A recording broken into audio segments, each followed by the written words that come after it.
Right now, though, let's take you to Sri Lanka, where there's a developing situation. Police have been using tear gas on protesters at the Prime Minister's residence. What on earth is going on? Let's take you to Colombo. Nicole is standing by. Nicole, tell us more. Thousands of people have been streaming towards the Prime Minister's office. This is one of the buildings that they haven't occupied. The reason they're heading down the road there is because they want the Prime Minister, Ranil Wickremesinghe, to resign, along with the President.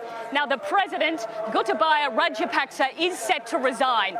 As we know, he's already left the country. He's in the Maldives. He went out on a military jet, and it's expected that later on he'll, from the Maldives, head off to another country.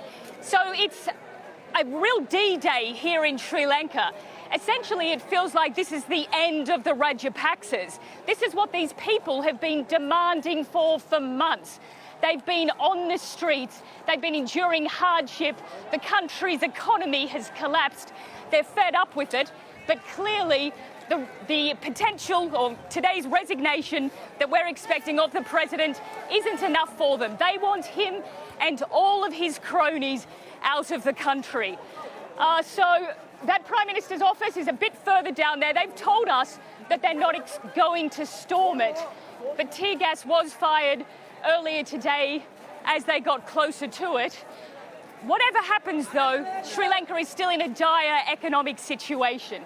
The economy has collapsed. As you drive around the capital, Colombo, it's queues after queues of people lining up for petrol, for gas, for food, for medicine.